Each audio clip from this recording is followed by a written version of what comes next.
กราบทักทายสบายดีสวัสดีพ่อแม่พี่น้องเมื่อสุขุสุคนคือเก่ายินดีต้อนรับทุกคนเข้าสู่ซองบ่าวโหนดพาเลาะอีพีนี้บ่าวโหนดกับไอชีหอมจะมารีวิวถนนหนทางให้พี่น้องได้เบิ่งช่วงที่บ่าวโหนดได้เดินทางเข้ามาในชนบทนี่จะเป็นช่วงฤดูแล้งเหตุให้การเดินทางที่เข้ามาในชนบทก็อยากสะดวกสบายกว่าเก่าแต่ว่าถ้าถึงช่วงฤดูฝนเส้นทางเส้นนี้ก็อยากยุ่งยากลำบากหน่อยนึงเส้นทางเส้นนี้แม่นผ่านหลายๆหมู่บ้านและหลายๆหมู่บ้านก็ใช้เส้นทางเส้นนี้ที่จะออกไปในตัวเมืองเซโปน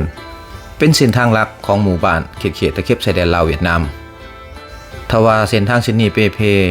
คนในเขตนี้จะออกไปที่ตัวเมืองเซโปนบ่ได้เลยพี่น้องเส้นทางนี่เป็นเส้นทางที่ว่าทีมงานเฮาเข้ามาเนาะเป็นเส้นทางเขตชนบทผู้ดอยพี่น้องเนาะแต่ช่วงแต่ก่อนนี่ลำบากกว่านี้อีกได้เนาะแต่ช่วงแต่ก่อนนี่ลำบากกว่านี้แต่ว่ามาในปัจจุบันนี่ก็ถือว่าใครกว่าเก่าพี่น้องเนาะใครกว่าเก่าหลายเส้นทางที่เฮามานี่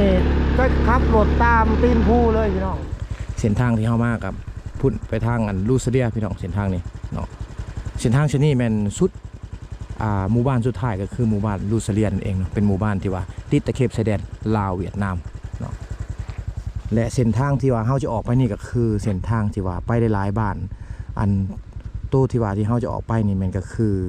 ทางบ้านทางจุดสุมพาบังพี่น้องเลยเนาะมื้อนี้เฮาจะพากันไปพักผ่อนอยู่นั่นก่อนนอนอยู่นั่นจัก1 คืนแล้วจึงพากันเดินทางต่อพี่น้องเดี๋ยวบ่าวโหนดกับทีมงานไอซีหอมจะพากันเดินทางเลยกันที่คอยถ่ายภาพบรรยากาศตามถนนหนทางให้พี่น้องได้เบิ่งเนาะเดินทางกันต่อพี่น้องเลยเนาะตอนนี้ก็ยังประมาณอีก40 กิโลเมตรนั่นแหละจึงจะหอดจุดสุมพาบัง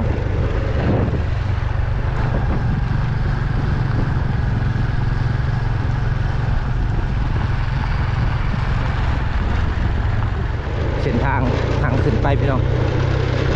สูงเติบได้นี่ในกล้องนี่อาจจะบ่สูงพี่น้องแต่ว่ามาเบิ่งตัวจริงแล้วโอ้สูงขนาด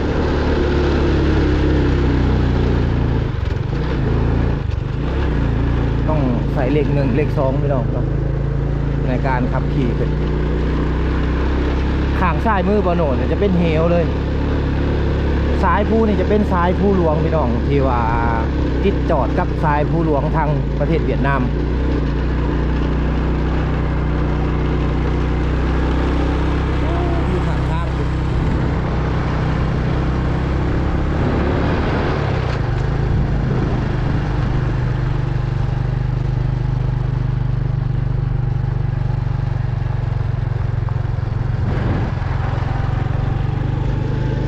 ไปกันต่อพี่น้องเนาะเดี๋ยวบ่โหนดจะค่อยๆอัปเดตเส้นทางให้พี่น้องได้เบิ่ง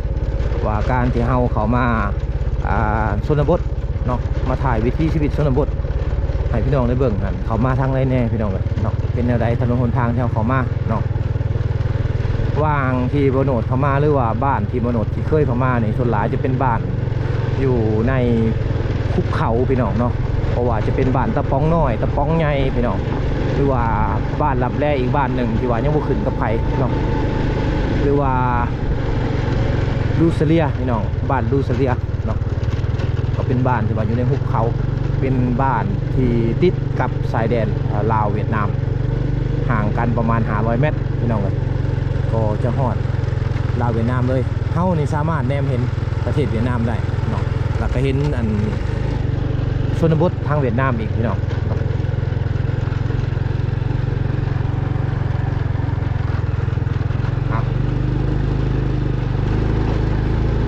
ค่อยทางหน้านี่สูงสั้นขนาดได้พี่น้องเนาะอยู่ในกล้องนี่อาจจะบ่คือกับเบิ่งตัวจริงพี่น้องเนาะแต่ว่าตัวจริงนี่สูงขนาดเวลาเขาขับรถเนี่ยเขาใส่เลข1เลข2เลข1เลข2นี่ก็ลังค่อยๆขี่ขึ้นเนาะ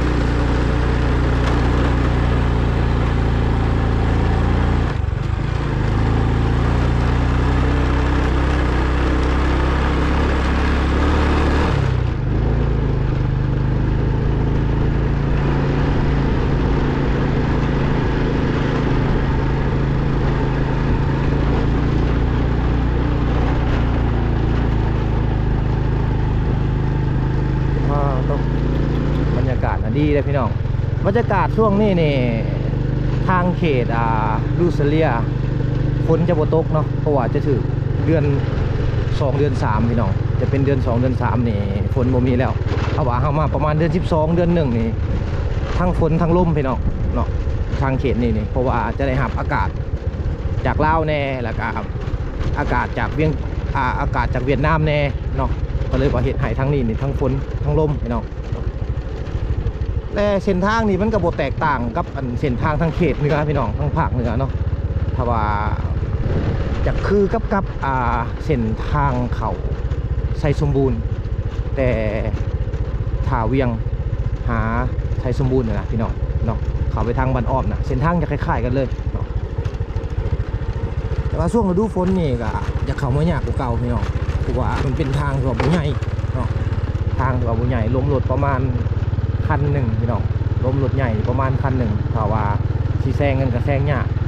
ต้องได้ลีกในการได้เส้นทางเส้นนี้เนาะโอเค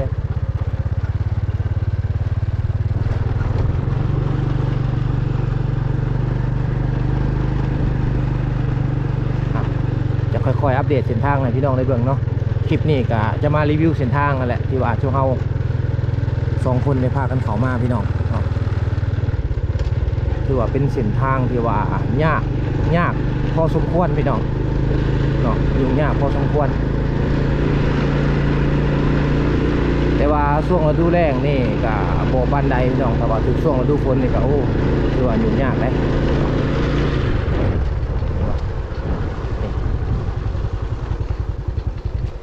ตัวนี้แมนวิวข้างทางพี่น้องเนาะตัวนี้นี่แมนวิวข้างทางที่ว่าเราเดินทางมาพุดเส้นทางเรียบตามตีนภูหน่อยนั่นพี่น้องเรียบตามภูเนี่ยลงไปอีกได้เนาะลงขึ้นเนี่ยพี่น้องเลยตามภูนี่แหละมาเนาะชื่อว่าสูงเติบตัวนั้นจะเป็นเฮลซันลงไปนี่แมนไห้ประชาชนได้พี่น้องอยู่ลุมนะเห็นบ่ป่ากล้วยอยู่ลุมนะจะเป็นป่ากล้วยของประชาชนเขาเขตว่าเขตอยู่ลุมเนาะจะเป็นป่ากล้วยของประชาชนเขตอยู่ลุมพูดแหละทางหน้านี่ก็เป็นสายภูหลวงขันระหว่างประเทศลาวกับประเทศเวียดนามพี่น้องเป็นสายภูหลวงเลยถ้าว่าให้เบิ่งคลิปบอโนนี่อาจจะคิดว่าเป็นภาคเหนือแต่ว่าความจริงแล้วนี่คลิปบอโนนี่อยู่ภาคกลางหรือว่าภาคใต้เนาะพี่น้องจะอยู่แขวงสวรรณเขตนั่นเองในบริเวณนี้นี่ก็คือลงได้พี่น้องเอ้ยบัดนี้เนาะลงไปเรื่อยๆเลยพูดเส้นทางที่เราจะลงไปนะโอ้ยังไกลเติบพุกพี่น้องแนมไปนะเห็นถนนหนทางอยู่ทางเมืองพุกเนาะยังอีกประมาณ30 กิโลเมตรโอ้โหสั้นเติบโอ้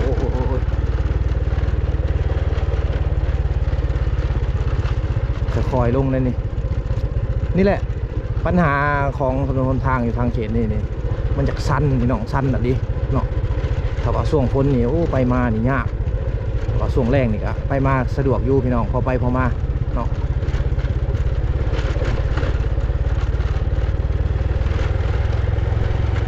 เดี๋ยวนี้บนหนวดเบียกจึงเลยทางลงผู้ใดมาได้ซึ่งผู้ใดพี่น้องเอ้ยพอมาสั้นนะผู้บอกสั้น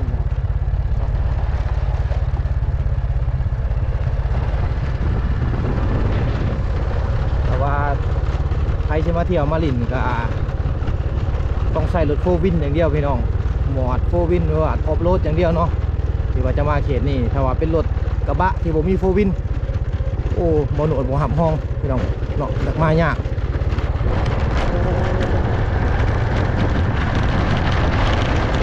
เรื่อยๆพี่น้องลงเรื่อย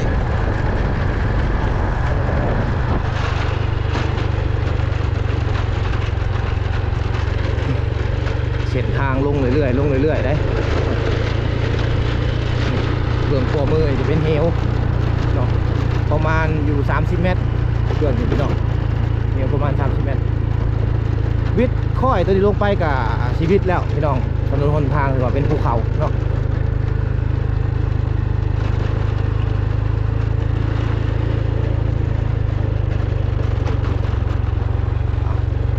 ไปเรื่อยๆพี่น้องจะค่อยๆอัปเดตถนนหนทางให้พ่อแม่พี่น้องได้เบิ่งเนาะ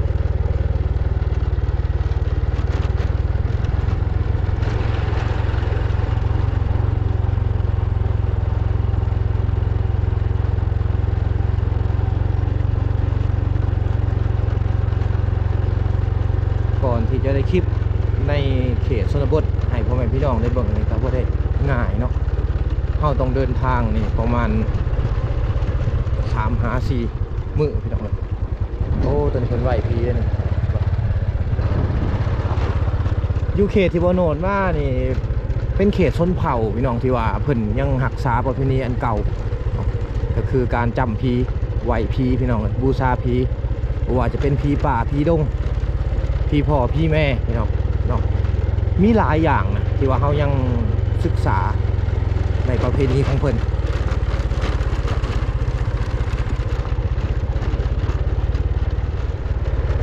การเดินทางแบบของบ่โนนี่ก็บางคนอาจจะคิดว่าการเดินทางนี่สะดวกสบาย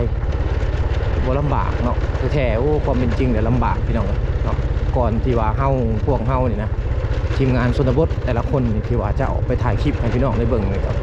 คือว่า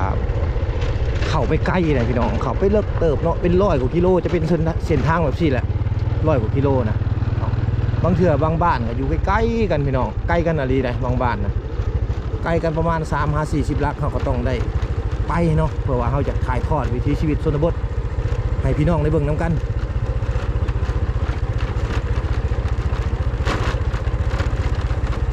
โอ้ไกลชีวิตแล้วมันเนาะตอนนี้เขามาหอดค่ายทหารแล้วพี่น้องเลยเนาะ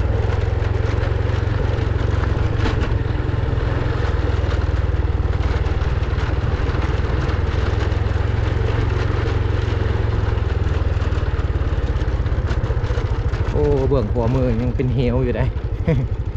นี่สรุปทางหนานี่คือว่า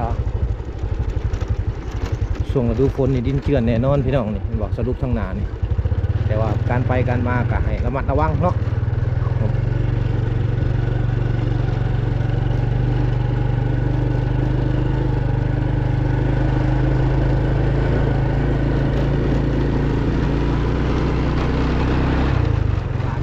อุดมสมบูรณ์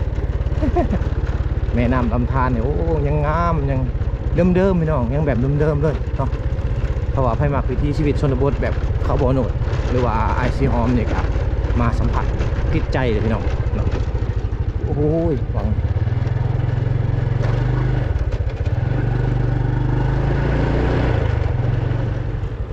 ประชาชนเขตนี่แม่นเพิ่นได้เห็ดหน้าแล้วได้พี่น้องเนาะเพิ่นเห็ดหน้าปี1-2 เทื่อจะมีนาแซงนาปีพี่น้องอยู่วังนี่เนาะเพราะว่าทางเขตนี้เนี่ยบุอึดน้ำพี่น้องน้ำที่ว่าเขามันไหลมาแต่หัวผู้นี่จะหลายเนาะเขตให้ประชาชนเขตนี้นี่ได้เห็ดหน้าแน่พี่น้องแล้วก็นอกจากนั้นก็จะเห็ดไห่น้ำปลูกกล้วยไปน้ำพี่น้องปลูกกล้วยปลูกมันเนาะ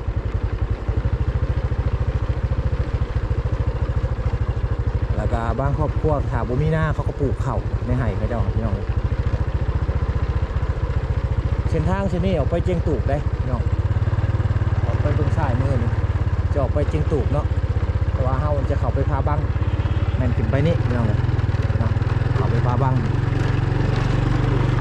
เนี่ยเส้นทางออกไปเจียงตูก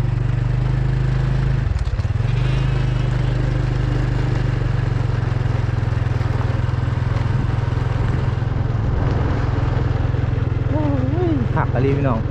นี่เงื่อนลังนี่เบื้องซ้ายมือนี่เป็นเงื่อนแบบดั้งเดิมเลยนะเป็นเงื่อนแบบดั้งเดิมเลยไปเอานำทางต่อเนาะให้ซีฮอมเป็นนำทางเดี๋ยวถ้าว่าเขามีภาพบรรยากาศอยู่ในเขตชนบทบ่โนดจะถ่ายให้พี่น้องได้เบิ่ง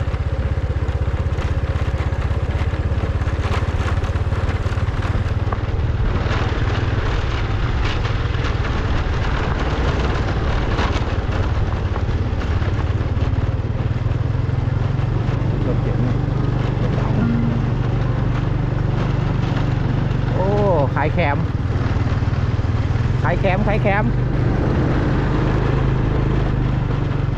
เขตนี่ช่วงนี้เขาจะขายแคมพี่น้องหรือว่า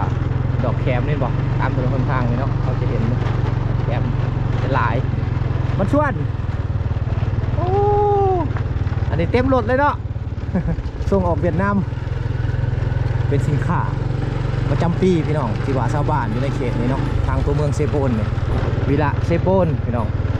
เมืองนอง เมืองพีนที่ว่าประชาชนชนเผ่าบรรดาชนเผ่าหลายๆคนที่ว่าเขาจะเอามาเก็บก็คือดอกแคมนั่นเองเนาะขายส่งออกประเทศเวียดนามเป็นสินค้าประจำปีพี่น้องดอกแคมนี่แม่นเขาจะเอาไปเฮ็ดฟอยล์หรือไม้กวาด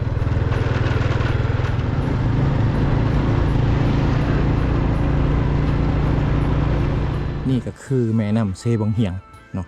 ที่ว่าไหลไปที่เมืองเซโปนพี่น้องเนาะจุดเริ่มต้นแม่น้ำเซบังเหียงนี่แม่นไหลมาจากประเทศเวียดนามเลยพี่น้องเนาะเรียบตามตีนภูสายภูหลวงแหละระหว่างประเทศลาวกับประเทศเวียดนามเนาะนี่